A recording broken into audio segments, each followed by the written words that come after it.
Bonjour les gens, c'est parti pour les tirages 2022. 2022. C'est curieux de commencer les tirages 2022. Alors, 6 premiers mois 2022. On va faire que les 6 premiers mois. Je fais toujours comme ça parce que c'est trop long comme période autrement. Et encore là, en numérologie, ce serait même plus adapté de les faire par trimestre. Parce que visiblement, ça va bouger au mois d'avril, je pense. Avril, enfin bon, on verra ça en numérologie. C'est autre chose. Mais je n'ai pas le temps de faire par trimestre. Et de toute façon, je continuerai à faire par mois, donc il n'y a pas de souci. Donc vous savez, ça vous passe, ça vous parle pas. Vous regardez votre ascendant, vous regardez votre signe lunaire pour les émotions. Vous regardez votre Vénus, si vous la connaissez, pour tout ce qui est du domaine amoureux, sentimental. Donc voilà, voilà, voilà. Et puis il y a une nouveauté, c'est qu'il va y avoir une extension à cette vidéo que vous trouverez sur mon site. Hop.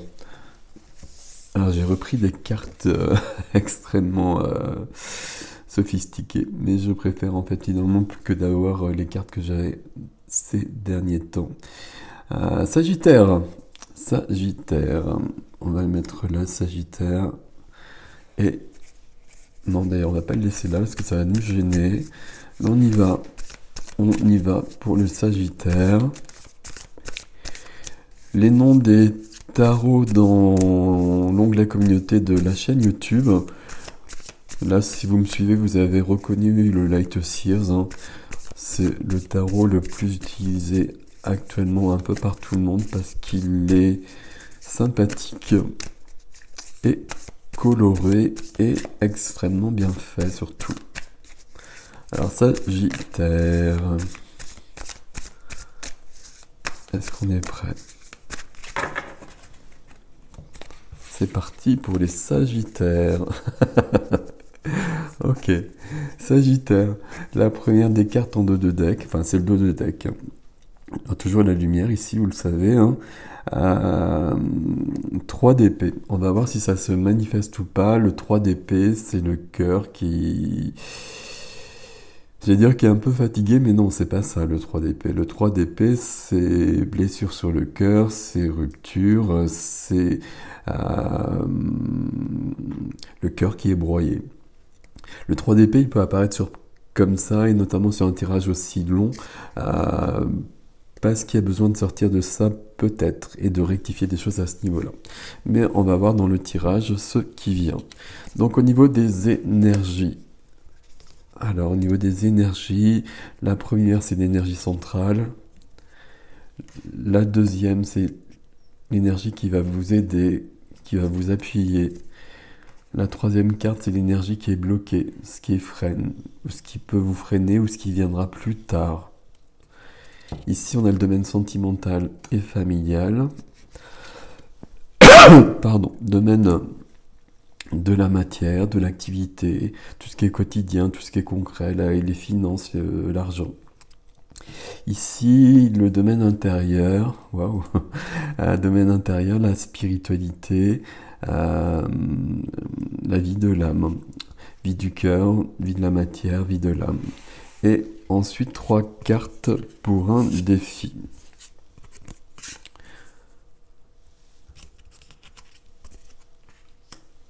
Alors, je les ai bien centrés à peu près.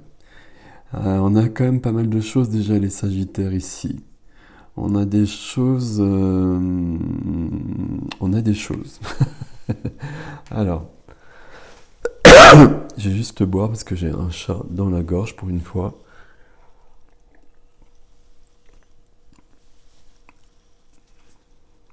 Je suis en train de regarder pendant ce temps-là. Ok. On finit par une très belle carte. On a 1, 2, 3 majeurs ici. Des coupes, des deniers, des bâtons. On a des épées ici. Ok, donc c'est équilibré. Bon, on va voir ça. Je vais garder mon 3 d'épée ici. Derrière le 3 d'épée, il y a la force. Il y a la force de dépasser les épreuves.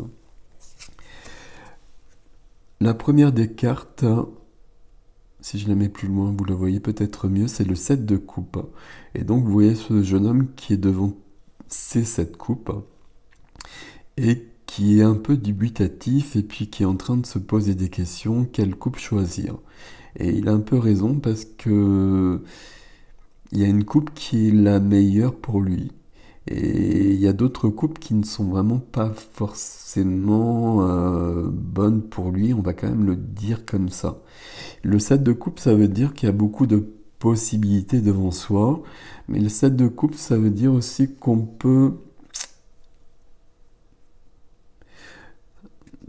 est dans un flou, qu'on est dans du brouillard, que tout n'est pas clair alors qu'il faut avancer. Ce qui vient aider, le 7 de coupe, c'est le 9 de denier. Le 9 de denier, je regarde autre chose en même temps. Le 9 de denier, c'est une carte de sécurité matérielle. Et peut-être notamment par rapport à... Il y a une question de choix ici qui va apparaître, hein. On va en parler, mais on va en parler plusieurs fois visiblement. Ici, le 9 de denier nous dit que dans la matière, en tout cas, au niveau financier en particulier, tout va bien. Ici, c'est une carte de complétude, d'accomplissement. Donc, on a besoin d'avancer, on a besoin d'évoluer, mais soit on évolue vers cet accomplissement de soi, ou soit il y a déjà un accomplissement de soi qui est déjà bien ancré, on va dire, qui va nous permettre d'avancer vers autre chose. La deuxième énergie, l'énergie qui freine, hein, si j'arrive à la prendre, l'énergie qui freine, c'est le choix. Et donc on l'a vu, le 7 de coupe, il a peut-être trop de choix, et du coup il n'y arrive pas forcément. Avec le 2 de bâton, il y a 2 bâtons, il y a 2 possibilités, il y a deux choix, 2 activités peut-être, 2 personnes peut-être. Ça m'étonnerait, mais bon, ça pourrait être le cas, on verra ça plus tard. Et le 2 de bâton, le choix, quand le 2 de bâton est là, le choix, on sait quel est le bon choix. Mais on bouge pas pour autant. Donc le 2 de bâton, déjà à la base, c'est ça, et c'est dans l'énergie qui vous freine. Donc là, très clairement, même avant d'aller plus loin, ce qui vous permettra d'avancer, c'est de faire un choix, de choisir une de ces coupes. Et je peux même dire qu'avec le 2 de bâton qui est là, même si c'est pas la bonne coupe, c'est pas si grave que ça, parce que là, l'essentiel, c'est vraiment d'avancer. Ok. Je suis en train d'essayer de voir dans quel domaine. C'est pas si simple que ça. Surtout qu'on a des majeurs ici. Dans la vie sentimentale, dans la vie familiale, le message ici, on va vous dire de tenir bon. On va vous dire de relever les défis. On va vous dire de continuer, de rester focus, de continuer sur le chemin. Avec le 7 de bâton, il y a quand même cette notion de difficulté. Donc, c'est pour ça que je l'exprime comme ça, tandis que je suis en train de jouer avec la lumière. Notion de difficulté, mais en même temps, on est quand même sur le bon chemin. Donc, c'est plutôt pas mal. Mais on reste centré, on continue.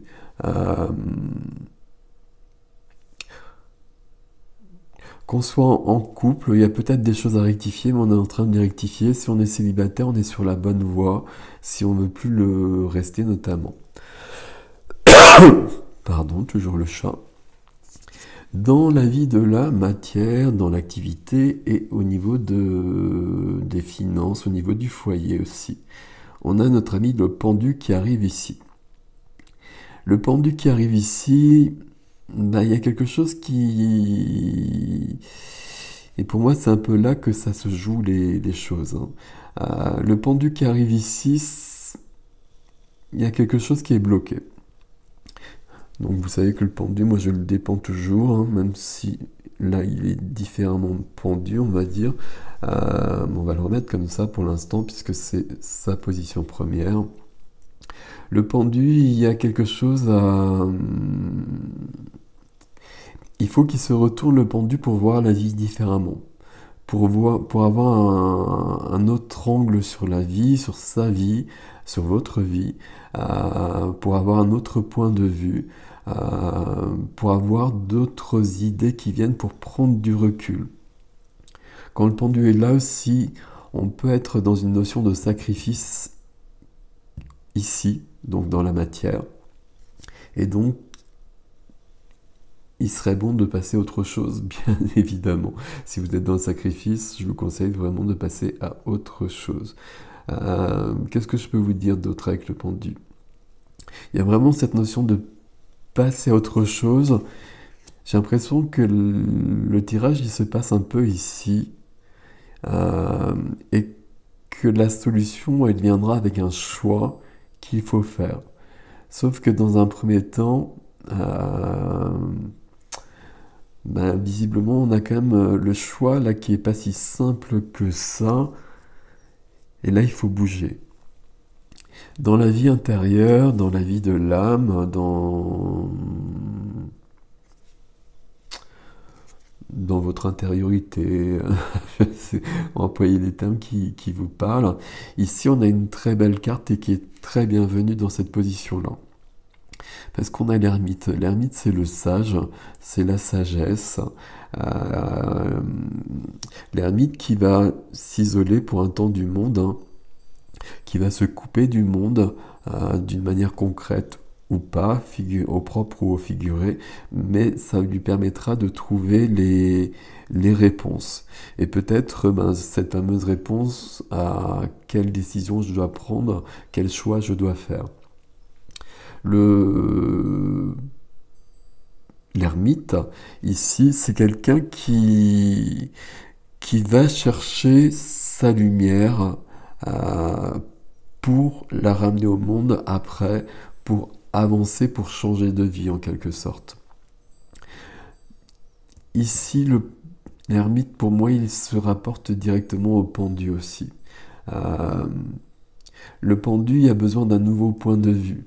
Et c'est bien dans son intériorité, c'est pas à l'extérieur, c'est en soi qu'on va trouver les réponses, qu'on va prendre du recul sur les situations, ce qui nous permettra de voir les choses différemment et donc de les voir peut-être dans une autre réalité, dans quelque chose de plus vrai, qui nous correspond davantage. Donc l'ermite qui est dans la position de la vie de l'âme, il est fort bienvenu. Il est fort bienvenu ici. Le défi donc 2022 pour les Sagittaires, pour les premiers mois de l'année, pour les 6 premiers mois de l'année. Alors, sans parler du défi déjà, on a vu qu'ici, il y a un choix à faire. Et plutôt un choix au niveau de l'activité, de la profession. Il y a quelque chose ici qui... C'est comme si on avait trop de possibilités, trop de choix, et qu'on restait un peu figé. Ça peut jouer sur d'autres domaines, hein. On a quand même le 3 d'épée ici, et là on nous dit de tenir bon. Ça m'inquiète pas trop. On verra avec les cartes qui viennent dans l'extension, mais ça m'inquiète pas trop, c'est bien ici qu'il va falloir bouger. Et le défi, j'ai envie de vous dire qu'il nous parle un peu de ça. Parce que la première des cartes, c'est le valet de bâton. Le valet de bâton, c'est comme du feu, comme un élan de vie qui revient dans notre existence. Le valet de bâton, on va prendre confiance en soi. Donc prendre confiance en soi et peut-être décider de quelque chose. J'insiste un petit peu, mais ici dans le tirage, c'est très clair. Le valet de bâton, Les bâtons, c'est du feu, c'est de la vie, c'est de la passion, c'est de l'action. Avec le valet de bâton, on va pouvoir avoir des nouvelles passions, avoir des nouvelles envies. Peut-être même quelque chose de tout à fait nouveau avec le valet de bâton, hein.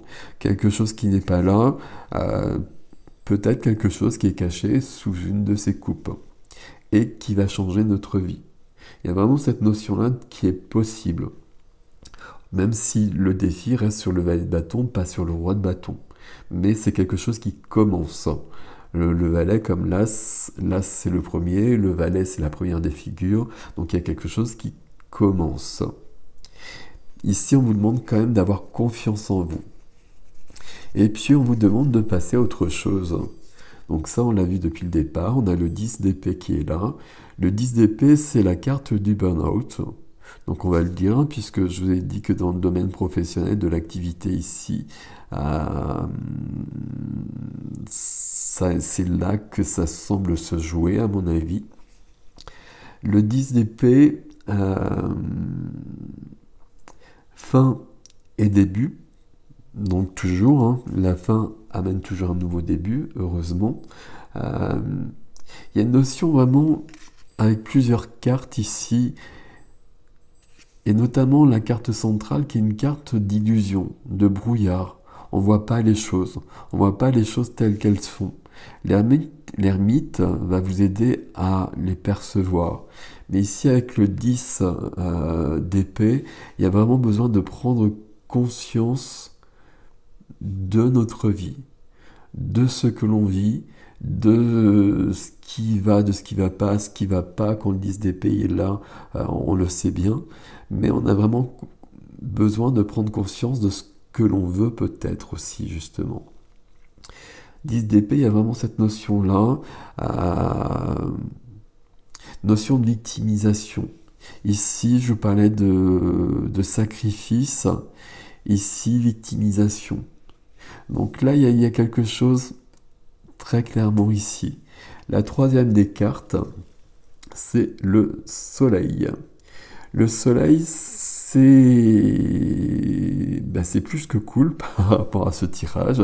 Sur ce défi, ça nous dit qu'on va quelque part réussir le défi et qu'on va bien passer à autre chose. Donc ça, c'est fort bienvenu. Le soleil, c'est de l'énergie, le soleil, c'est de l'expansion. Donc le choix, il sera fait, il n'y a aucun doute là-dessus. Qu'est-ce que je peux vous dire d'autre sur le soleil? Il y a de la croissance, on grandit avec le soleil en fait. Et puis avec le soleil, justement aussi, tout est éclairé. Tandis qu'on est parti sur une carte première où on est dans le brouillard. Donc là, le but du jeu, ami Sagittaire, si je puis dire, ça va être de sortir de ce brouillard pour faire des choix pour passer à une autre vie. Et pour moi, il y a quelque chose dans ce domaine de la matière, hein. Sur l'activité, que ce soit votre profession, une activité à côté, il y a peut-être...